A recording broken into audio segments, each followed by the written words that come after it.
Promise I'll keep it short. I don't have a teleprompter anyway, so. Fellow awardees, ladies and gentlemen, good evening to all of you. Let me start by thanking the Rashtriya Patrakarita Kalyan Nyas for this award. Let me also congratulate them for all the good work that they're doing to promote journalism in India. I think this award and this recognition today is for my team, and my channel, and for the journalism that we do, and for the purpose that we hope we serve.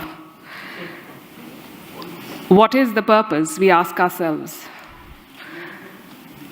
I think what we set out to do was to tell India's story in India's words. The show I do, it's called Gravitas, and the tagline is making sense of the news. But essentially, we're trying to make sense of the world through India's perspective. Ladies and gentlemen, I've said this in the past, and I say it again, and I believe this, that our world today is a grand storytelling competition.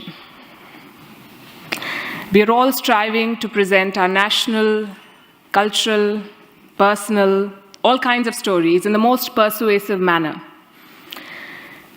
I remember reading somewhere in the olden times, they used to say that if you want to poison a people, you should poison their wells. They'll have contaminated water, they'll die. Now it is said that if you want to poison a people, you poison their stories.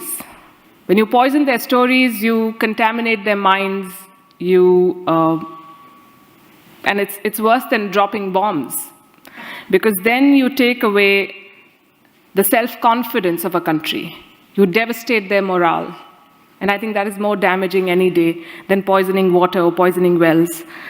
You make a country doubt its abilities. And we Indians have been through a very difficult phase where we were colonized, and while we achieved independence 75 years ago, I think somewhere a lot of us are still colonized in our minds. We need to come out of that.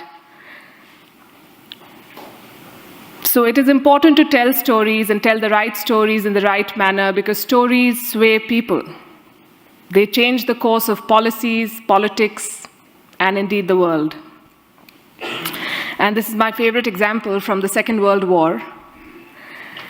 America had a list of cities in Japan that they wanted to bomb with the atom bomb.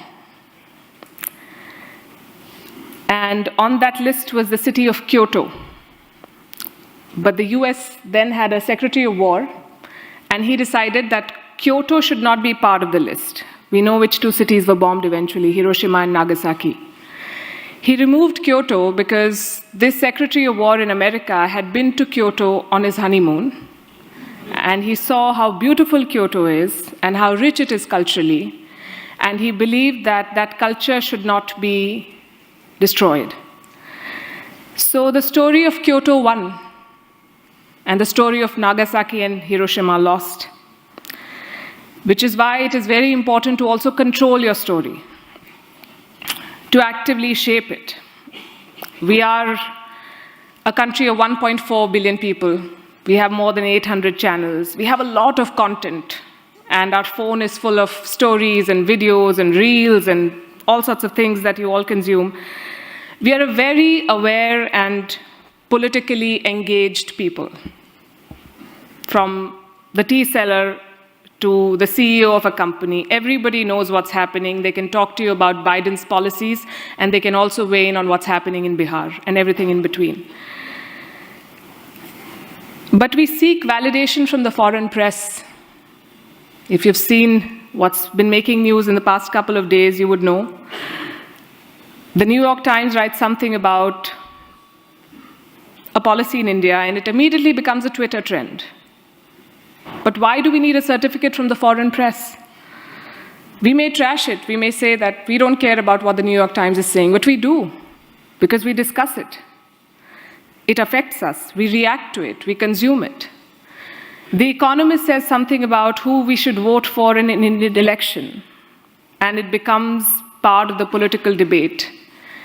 And while we've achieved a lot in India in the last 75 years, we've not had a single newspaper in this country. Can you imagine an Indian newspaper publishing a headline about something in the US or the UK, and for that making it to the big political story of that country? Will American leaders debate what is written in the Indian Express?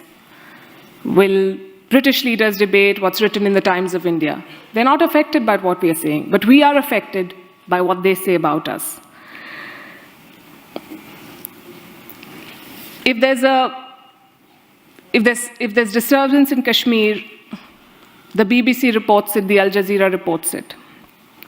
And they use their own lens, their own editorial biases, and all media is agenda-driven. I was discussing it with someone earlier today. India's first newspaper, Hickey's Gazette, was a very anti-imperial newspaper. It had an agenda, it took sides. Media takes sides, and that is okay. The argument I'm making is very simple. We are a land of epics like the Mahabharata and Ramayana, and yet we've allowed others to take control of our story for way too long. And that is what we try to do at WION still. I started with talking about our purpose, and that is our purpose, to tell India's story. And we found a willing and a very welcoming audience in all of you and a lot of Indians. I'm very happy to share with you that only 40% of our audience and our viewers are in India. The remaining 60% are outside India, which gives us a lot of hope.